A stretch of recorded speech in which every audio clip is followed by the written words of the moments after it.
Bonjour, bonsoir et bienvenue dans le rendez-vous ciné numéro 18. J'espère que vous allez bien, en tout cas, moi ça va super, on se retrouve comme d'habitude avec Blue Torch, comment vas-tu? Et salut Divan, c'est une intro très énergétique que tu nous fais Et aujourd'hui. c'est surtout très très rapide. Voilà. Effectivement. Est-ce que j'ai pris du placo entre-temps? Peut-être. On verra ça un peu plus tard. Avant de commencer l'émission. Non, du C'est plâtre. pas impossible. Le plâtre du mur. La colle. Qu'est-ce que je voulais dire? Oui, on enregistre ça quelques jours après que Zack Snyder ait sorti son trailer sur le Justice League et ça a mis le feu à Twitter et tout le monde est devenu hypé pour ce film. Qu'est-ce qu'on en pense? On vous le dira en avril, quand on vous en parlera. Voilà, premier film. Si ça c'est pas du teaser, on va vous parler de Bliss. Bliss raconte l'histoire de Greg Whittle, divorcé, dépressif et pas très content dans son travail, tue son patron accidentellement après s'être fait virer. Il rencontre Isabella, Clodo, et lui raconte que le triste monde dans lequel ils vivent n'est pas réel. Bon, je vais commencer en disant que ce film est débile, à cause de son incohérence, de son absurdité de l'histoire, qui ne comprend pas de quoi il parle. J'ai pas compris de quoi le film était la métaphore, en fait, si c'était de la drogue, des différentes couches de réalité, ou si tout simplement le film n'en avait strictement aucune idée. Voilà. Le film est moche, mal réalisé et surcoté. Le film oublie qu'il y a une Matrix, et franchement, comparé à Bliss à Matrix, c'est comparer la Joconde, si vous voulez, au dessin de votre petit cousin de 5 ans. C'est sympa, mais ça va pas très loin. Ça manque de subtilité entre le saturé et le désaturé de l'image. On se rend bien vite compte de ce que le film veut nous signifier. On dirait vraiment un scénario de jeu vidéo avec quelques MacGuffin, mais pourtant l'univers ne suit aucune règle. Et pour finir, le pire du pire, c'est que les personnages sont vides et idiots. Et les deux comédiens, c'est-à-dire... j'ai oublié leur nom. Tant pis, j'ai pas bossé cette émission. Insultez-moi en commentaire, ça fera du référencement. Sont totalement en roue libre et jouent typiquement les rôles qu'ils ont l'habitude de jouer.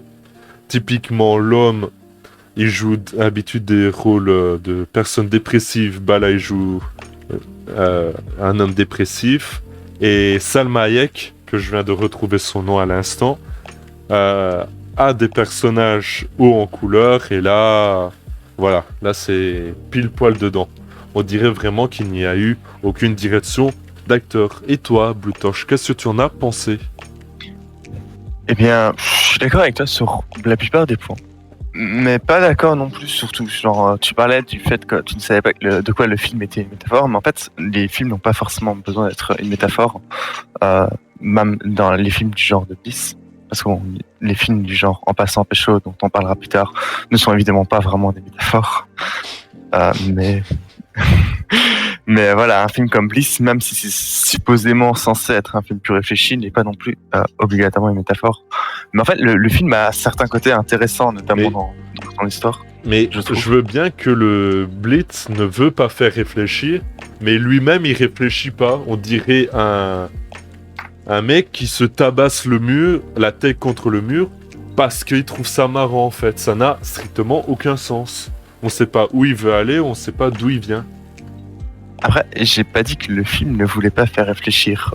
Au contraire, je pense que le film veut faire réfléchir un peu sur les thématiques du réel et de l'irréel, même s'il y arrive peut-être assez mal pour le coup, et que aussi le film est très peu intéressant si on ne s'intéresse pas à ces thématiques de base aussi. Mais après... Donc je récapitule ton argument, c'est Matrix vu par un mec de 15 ans qui essaye de faire des scénarios en fait. Ouais, sauf que j'ai pas vu Matrix, donc moi je peux pas Quoi? soulever la comparaison. Voilà, j'ai saturé. Exactement. Il y a peut-être même eu un écho. Après, Matrix et son maladie, c'était Quoi? d'accord, parce que là il y a un écho, mais là c'était. Donc comme je disais, Matrix est sur ma liste des films à voir, mais c'est plus dans le cadre d'un projet que dans le cadre de faire une critique dessus. C'est de cinématographie. Mais ouais, sinon le film, euh,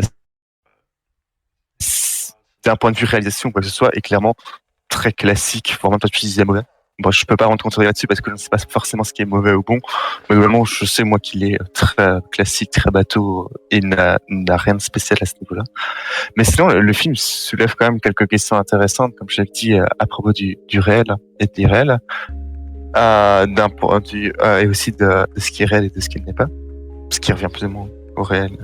Lesquels? Elle est réelle, mais...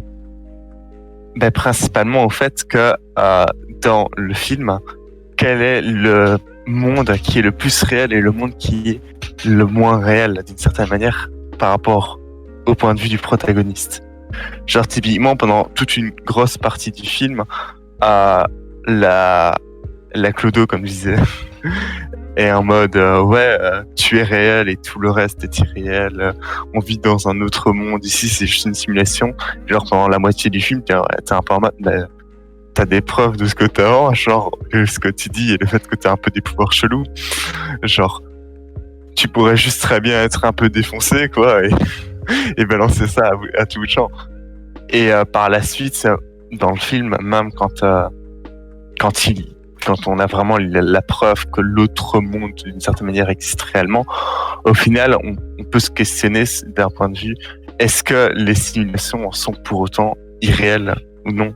Genre, est-ce que on peut les considérer comme des êtres vivants ou non, malgré le fait que ce soit juste des simulations, parce que globalement, ils ont tout ce qu'il y a de plus vivant, d'une certaine manière.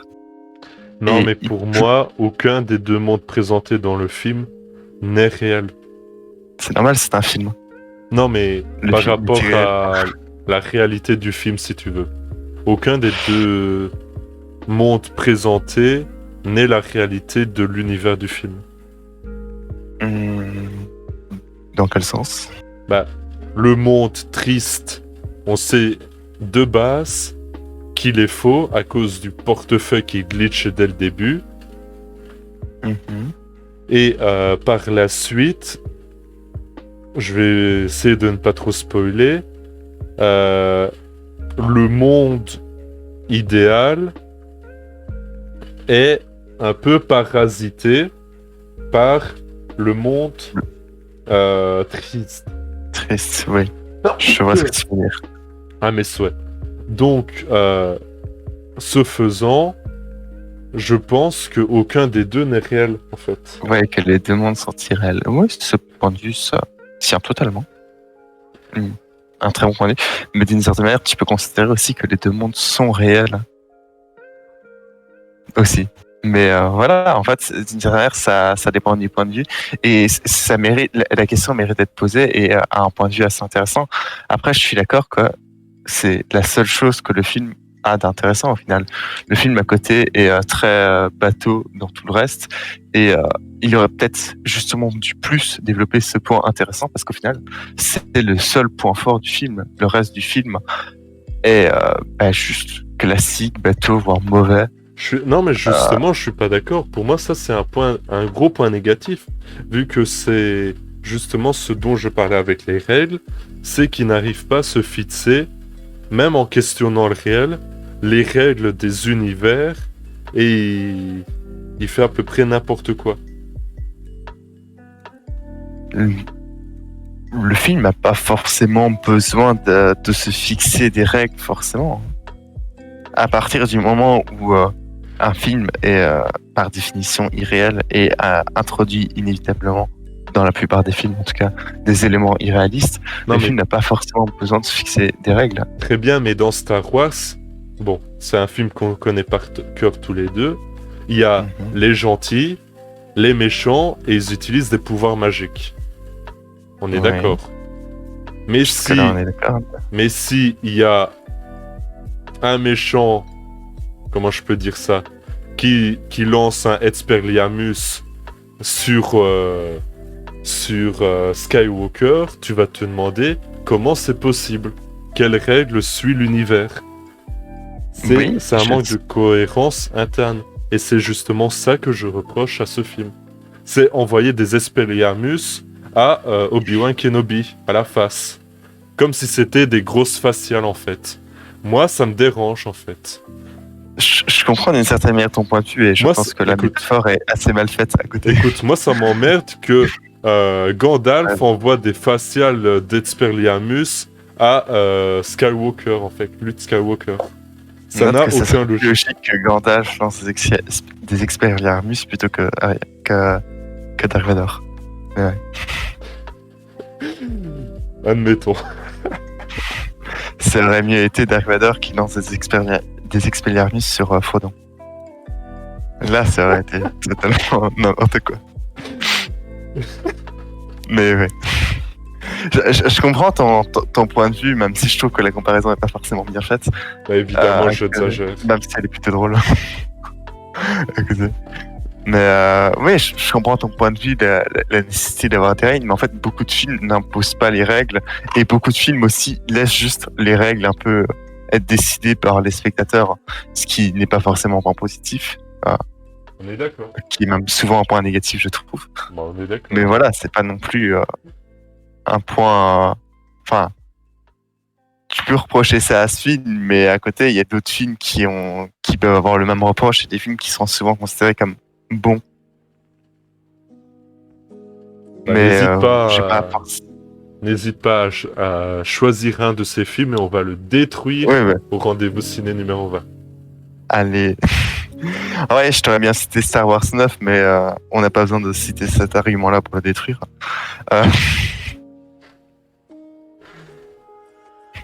Bon. Mais oui, il y a d'autres films, et je n'ai pas forcément d'idées en tête comme ça qui me viennent immédiatement à l'esprit.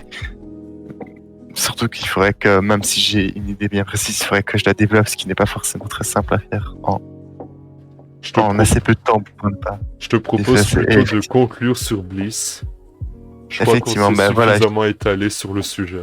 Oui, c'est vrai qu'on a pas mal parlé du film déjà. Pour moi, le film est clairement pas spécialement ouf.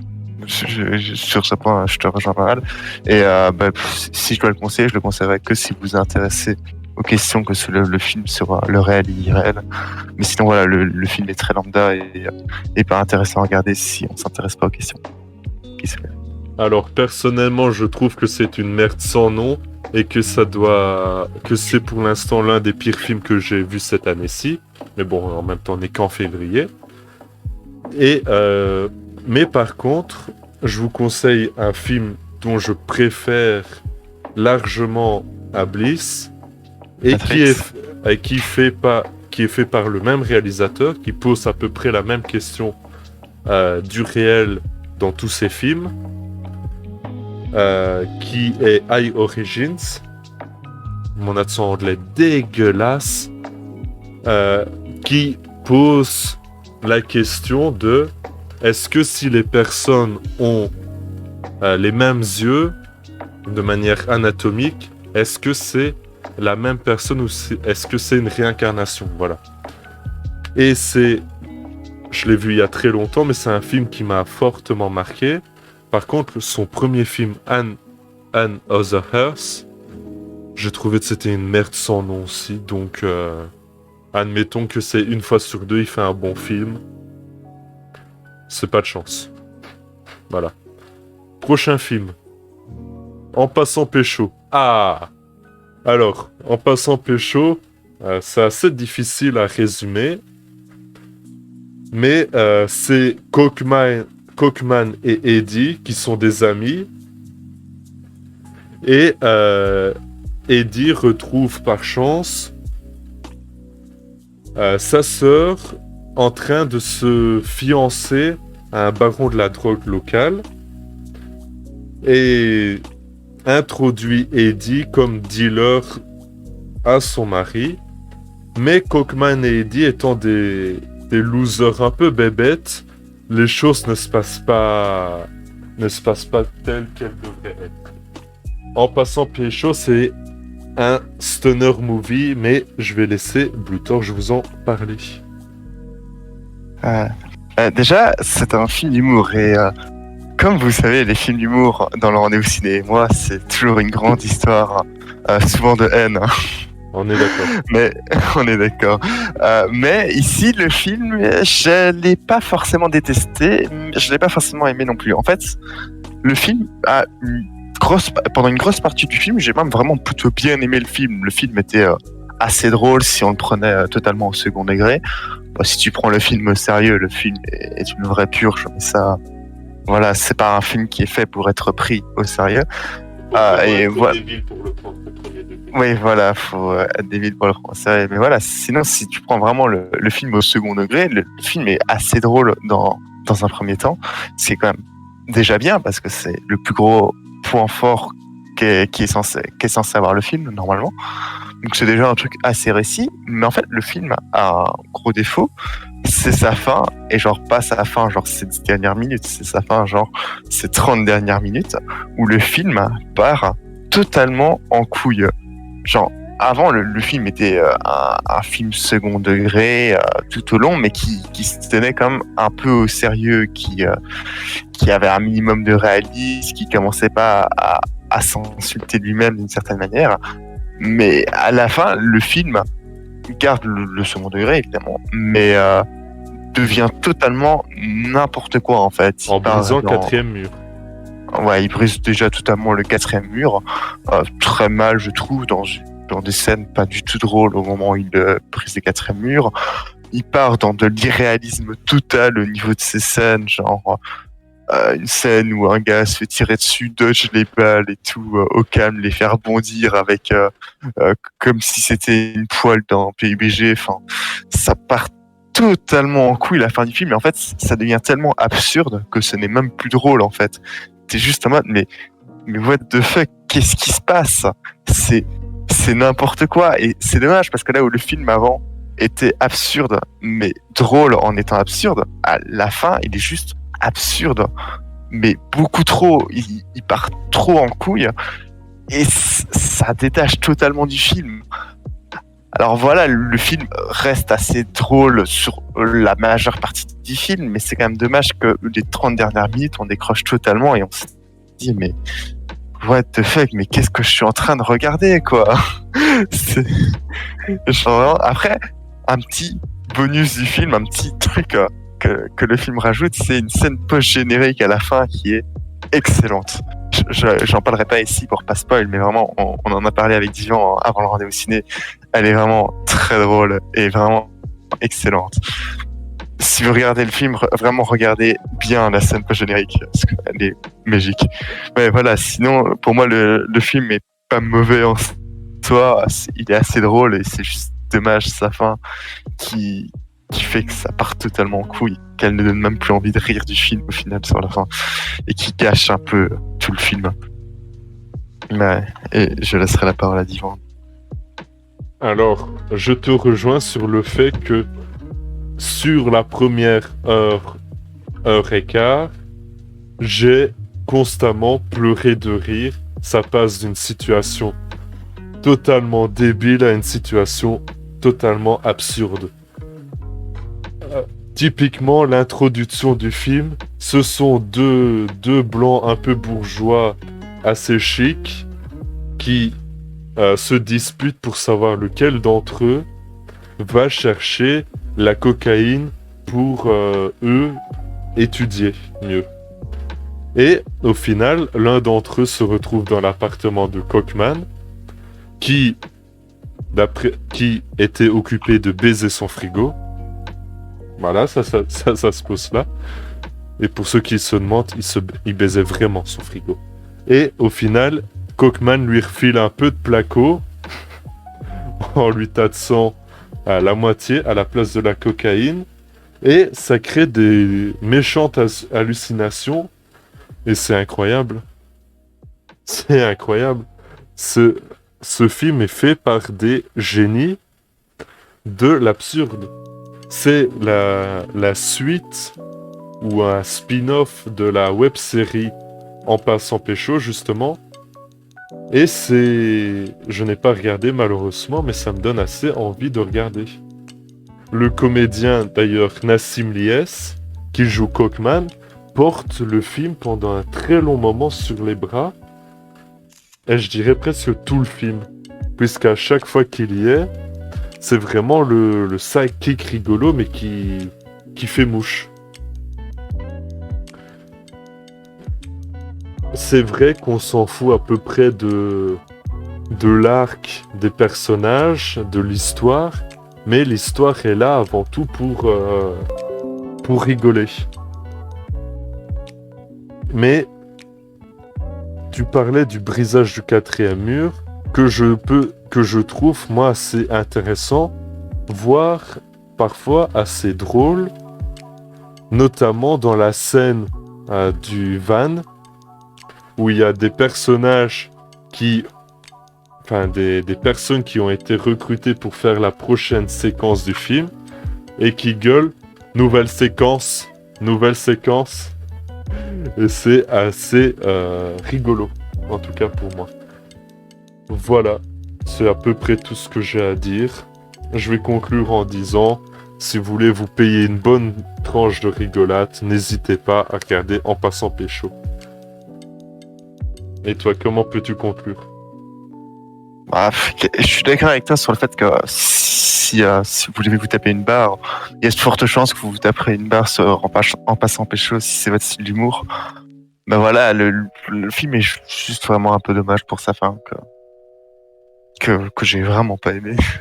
Genre, c'est rare que je n'aime pas une fin à ce point par rapport au reste du film.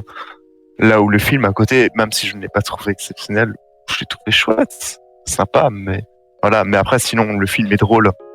Je peux pas dire le contraire. Du coup, ouais, si vous voulez juste rire devant un film et que vous aimez bien ce genre d'humour, foncez, regardez En passant pécho. Très bien, et on va conclure sur Cube. Cube, un film américain, je pense. Je ne sais plus. Sûrement américain, oui.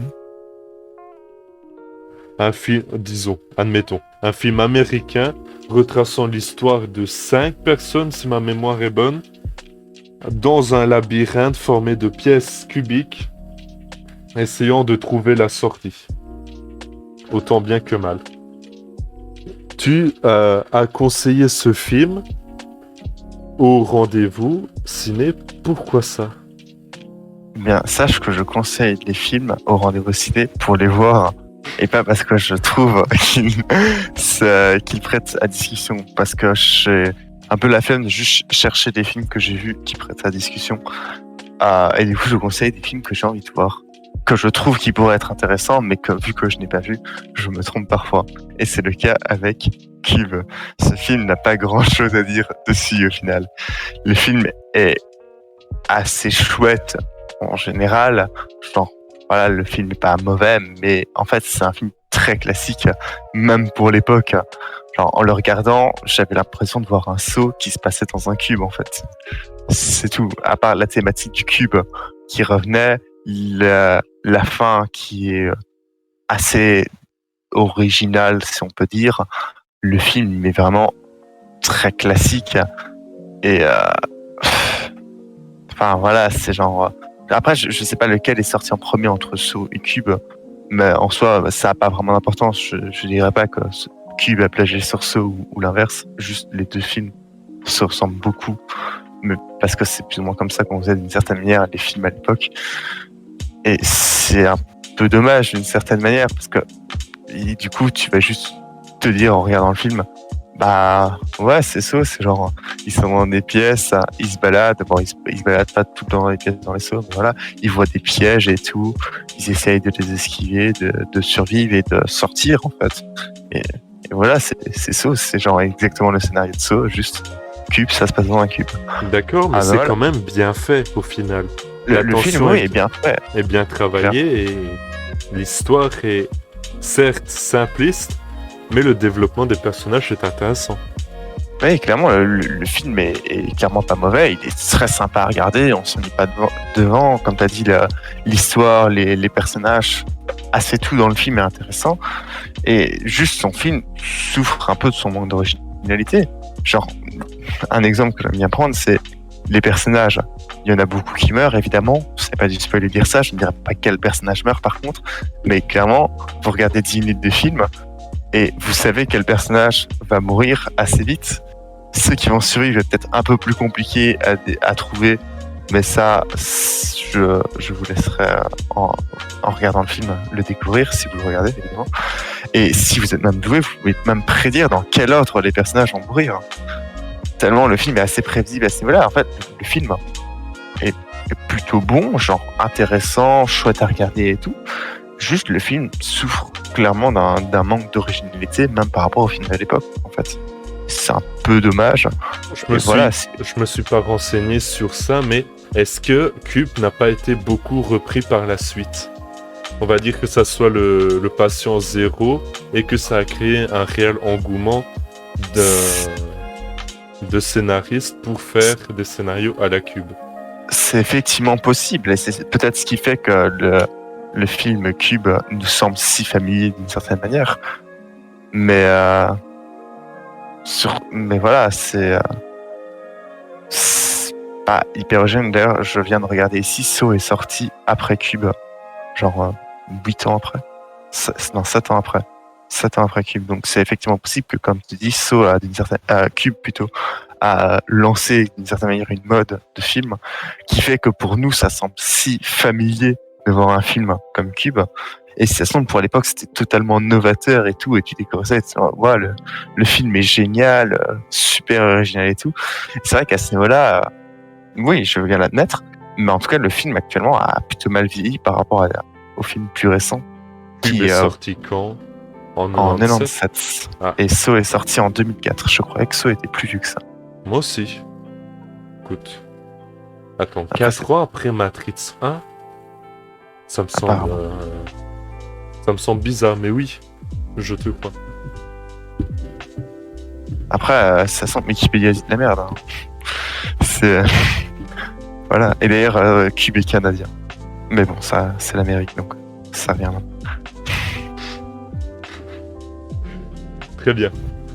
Donc, vous avez eu mon avis en filigrane pendant celui de Blue Torch, mais je trouve que Cube est un film assez intéressant, assez prenant, avec une notion de rythme assez intéressante, des jeux de lumière pouvant parfois être original quand la lumière est colorée, mais par contre quand la lumière est blanche, je trouve ça quand même vachement moche. Les personnages sont des archétypes, mais que personnellement j'ai analysé comme point de base pour toutes les suites spirituelles de Cube, notamment Saw. Mais je voulais te poser la question surtout, maintenant que tu as vu Cube, qu'est-ce que tu penses de la plateforme?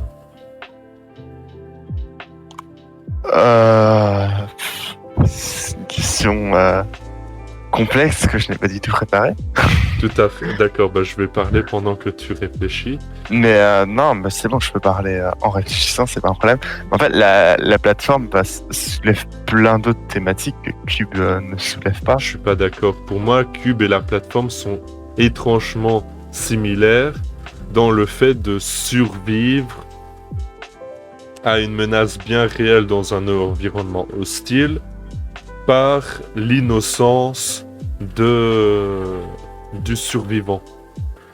Bon, c'est un petit spoil, mais c'est pas aussi évident que ça peut l'être. Est-ce que...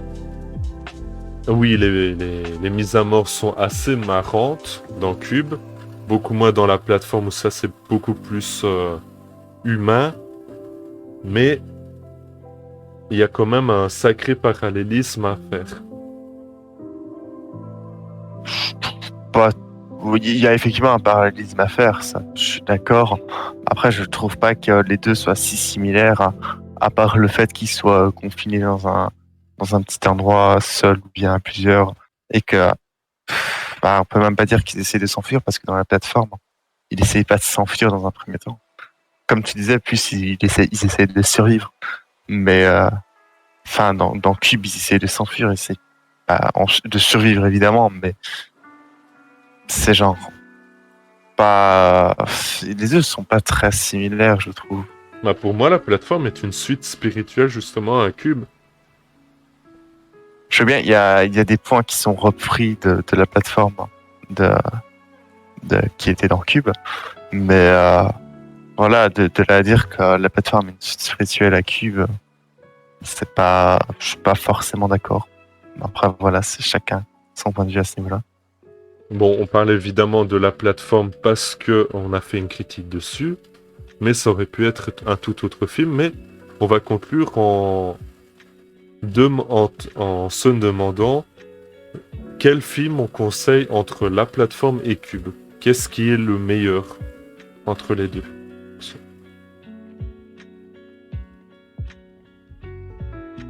Bon, personnellement, je trouve que Cube est quand même vachement mieux, car mieux maîtrisé et quand même mieux travaillé que la plateforme, pendant que Blue Torch règle son problème technique. Mais certes, la plateforme a le souci de la modernité et un message assez bas du front de lutte des classes, mais Cube a l'avantage d'une espèce de sincérité et d'une espèce de bienveillance, même si, bien entendu, c'est quand même assez bas du front. Qu'est-ce que tu penses, toi, Blue Torch? Bah, j'ai plus ou moins exprimé tout mon avis sur la comparaison entre Cube et la plateforme. Qu'est-ce que tu conseilles entre les deux? C'est une bonne question. Je n'ai pas vraiment réfléchi au sujet, donc lequel serait vraiment le meilleur? Cube est peut-être un peu plus intéressant par le fait que Cube apporte d'une certaine manière au moins une fin satisfaisante déjà, ce qui n'était pas le cas de la plateforme. Si on peut appeler ça une fin satisfaisante dans Cube, mais au moins ça apporte plus ou moins une fin, d'une certaine manière. Mais voilà, sinon les deux se valent. Cube est peut-être plus intéressant par le fait que, malgré le fait que Cube est assez vieux et manque d'originalité par rapport à l'heure actuelle, alors qu'à l'époque il est peut-être très original, comme j'ai dit, pour l'époque je ne saurais pas vraiment en dire. Cube, vu qu'il est vieux, il est censé avoir perdu d'une certaine manière en valeur, alors que la plateforme lui est très récent, et pourtant les deux se valent plus ou moins au même niveau, donc juste pour ça je dirais que Cube est peut-être plus intéressant à garder, d'un point de vue que Cube en fait est un peu plus mythique d'une certaine manière. Mais voilà. Bon. Pas grand chose à dire de plus sur la comparaison. Très bien. On va conclure l'émission en vous remerciant de l'avoir suivi. Et n'hésitez pas à soutenir la chaîne en faisant tout ce qui est possible sur YouTube, évidemment. Comme tant de vidéastes avant nous, vous le répètent et vous le matraquez dans votre tête. C'est pas la peine de le répéter. Est-ce que tu as quelque chose à dire pour terminer, Blue Torch? Pas forcément, juste merci de suivre l'émission comme tu disais, et au revoir. Très évidemment. Bien. Et n'hésitez pas à mettre en commentaire tout ce que vous voulez pour faire des référencements. Non, attends, je cherche un mot rigolo. Plâtre. Citrouille. Plâtre. Ah oui, plâtre. C'est plus représentatif de l'émission, effectivement. Plâtre, c'est quand même vachement marrant. Allez, on vous laisse. À la semaine prochaine. Salut. À plus.